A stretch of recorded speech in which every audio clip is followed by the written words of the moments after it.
Assalamualaikum warahmatullahi wabarakatuh. Oke, dalam sistem instrumentasi ya, biasanya kita memerlukan seringkali ya kita memerlukan interface ya, interface antarmuka. Jadi misalnya untuk melakukan monitoring, maka kita perlu interface untuk menampilkan data. Yang paling sederhana misalnya bisa menggunakan indikator LED. Nyala mati, atau lebih detail lagi bisa menggunakan LCD sehingga bisa menampilkan angka secara akurat. Nah, untuk keperluan kontrol, maka selain menampilkan juga perlu input. Nah, biasanya bisa menggunakan tombol sebagai inputnya atau menggunakan potensiometer bila menginginkan input yang analog. Ada cara yang lebih mudah sebetulnya untuk interface ini. Kita bisa menggunakan komputer. Nah, kita tahu sistem device dalam instrumentasi, misalnya kita menggunakan mikroprosesor atau microcontroller, itu bisa berkomunikasi dengan komputer. Artinya kita bisa mengirimkan data dari device ke komputer atau sebaliknya dari komputer ke device. Nah, kita bisa membangun suatu aplikasi untuk menampilkan data yang dikirim dari device tersebut, juga sekaligus bisa membuat inputan ya. Jadi dari komputer itu kita bisa menginput nilai, kemudian dikirim ke device. Nah, kalau menggunakan aplikasi komputer, tentu akan lebih mudah, lebih simpel, lebih sederhana dalam penerapan ya aplikasinya.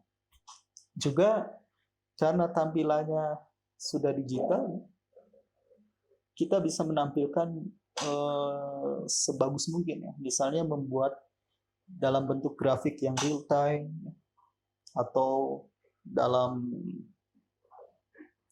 skala-skala level warna dan lain sebagainya. Nah, secara umum kita sering menemui sistem instrumentasi seperti ini. Misalkan ini adalah untuk kontrol motor, Jadi kita memiliki di sini device modul mikroprosesor atau microcontroller. Di sini saya contohkan sebagai Arduino. Arduino ini modul microcontroller yang di dalamnya di sini sebetulnya Atmega 328 ya. Kalau kita lihat untuk R3 ya, Arduino Uno ya. Nah, kita punya masukan ya. Masukan berupa sensor. Hal efek ini sebetulnya sensor magnetik ya. Sensor magnetik yang mengandalkan prinsip Hall ya. Prinsip Hall. Nah, kemudian ada motor. Nah, ini kita ingin membangun suatu kontrol motor, di mana yang dikontrol adalah kecepatan ya. Kecepatan dia berputar. Nah, untuk mendeteksi kecepatan putarannya, ini bisa kita gunakan halo sensor ya. Nah, ini nanti akan dijelaskan di kemudian hari ya. Kita masuk ke aplikasinya. Tapi yang terpenting di sini tentu yang akan kita bangun juga yaitu bagian GUI-nya ya. Graphical User Interface. Nah, apa ini? Sebetulnya aplikasi ini bisa berkomunikasi dengan device ya, dengan device. Nah, umumnya menggunakan komunikasi serial. Kemudian di sini ditampilkan misalkan dalam bentuk grafik atau tabel dan sebagainya. Juga di sini bisa kita menginputkan nilai ya. Misalnya kita menginputkan setting kecepatan motornya. Misalnya 50 rpm. Dikirim ke sini, kemudian diproses dan melakukan kontrol. Nah, yang akan kita buat itu adalah bagian ini, bagian graphical user interface-nya. kita akan membuat ini dari nol. Tentu saja nanti kasus kontrol motor ini kita akan angkat untuk aplikasinya. Oke, jadi fokus di video ini adalah membangun GUI dari nol.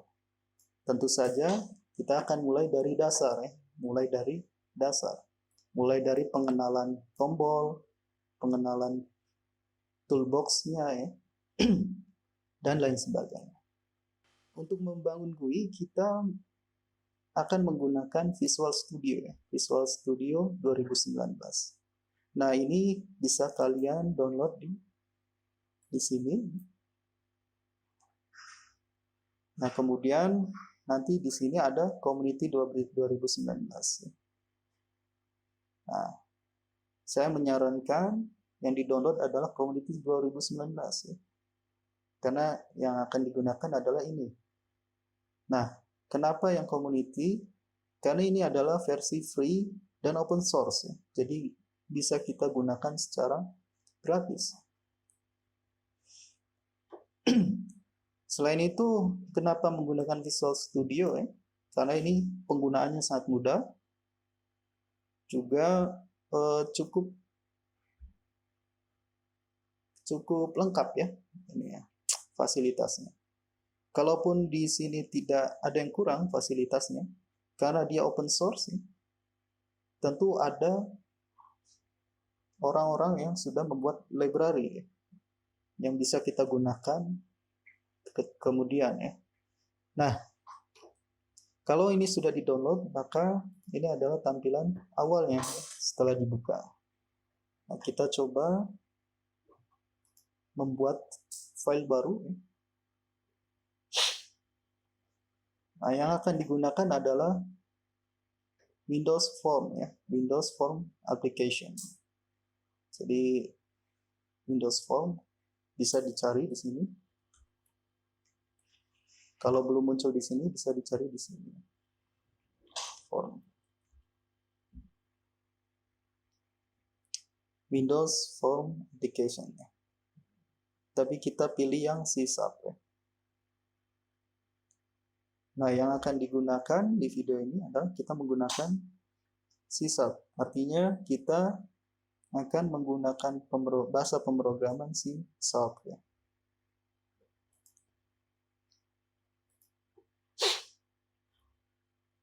Kemudian nama filenya bebas ya. Kemudian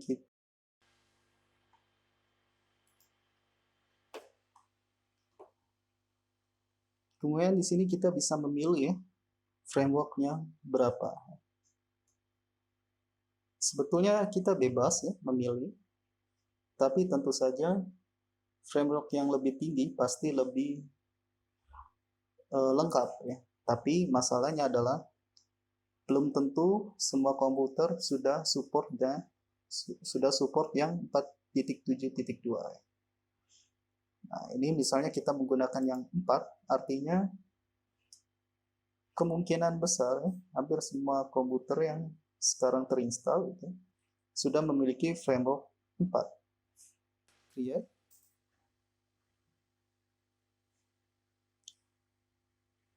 Oke, jadi ini tampilan pertama dari Windows Form-nya.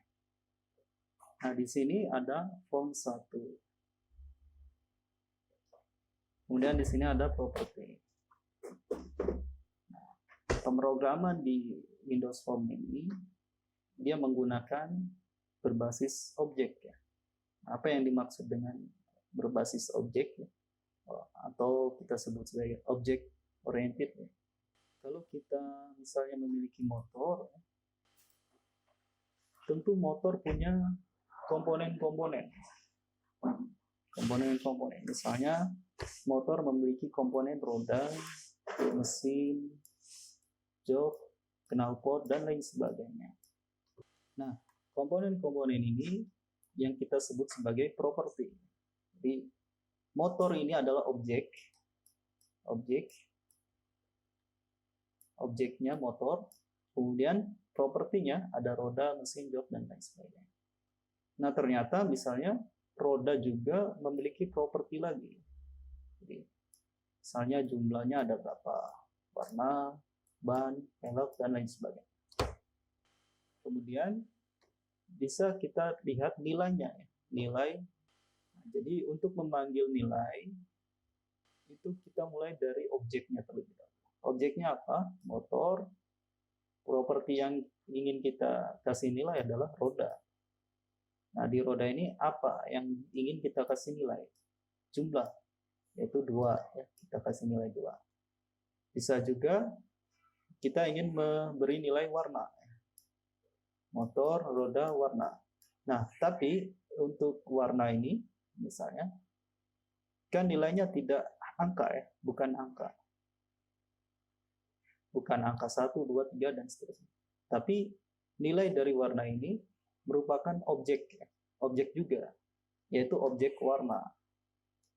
Nah, misalnya kita, jadi di sini ada objek lain, objek yang kita sebut sebagai warna.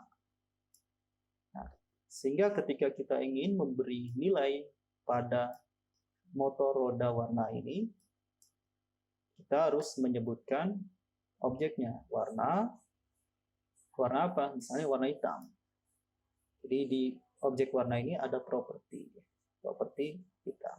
Maka di sini warna hitam. Nah, di sini juga sama. Ketika di sini form 1, ini artinya lembar kerja kita, Ini bisa kita ubah-ubah semau kita ukurannya. Form 1 ini punya banyak properti. Misalnya ada name. Name ini artinya nama objeknya. Di sini defaultnya adalah form 1. Berarti nama objek. Objek ini keseluruhan namanya adalah form 1. Ini bisa kita ubah sebetulnya. Ubah sebagai nama apapun, terserah. Tapi biasanya saya membiarkan namanya secara default. Karena ini tidak begitu penting ya. Jadi maksudnya justru bagus ya penamanya form 1. Jadi sudah jelas. Sehingga ketika kita membuat form yang lain, nanti secara otomatis form 2, form 3, dan seterusnya. Nah, mungkin yang perlu kita lihat di sini, misalnya ada teks ya.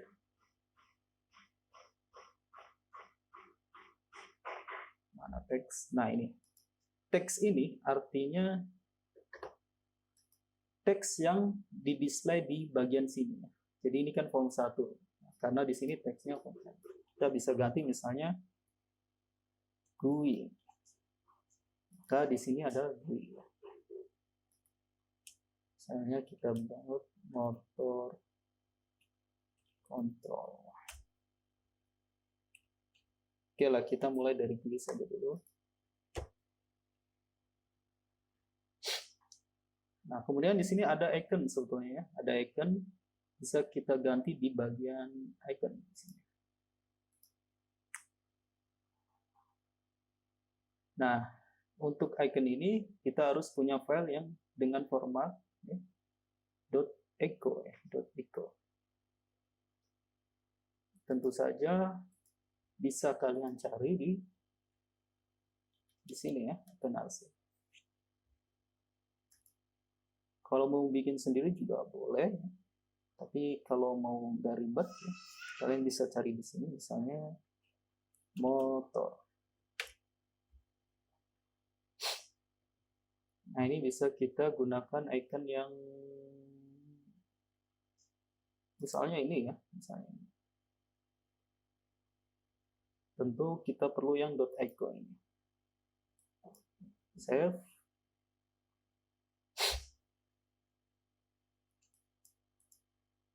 Simpan di manapun ya, terserah.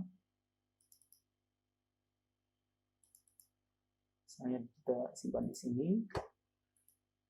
Kemudian kita cari. Nah, ini dia filenya. Oke, jadi ikonnya sudah berubah. Nah, kemudian,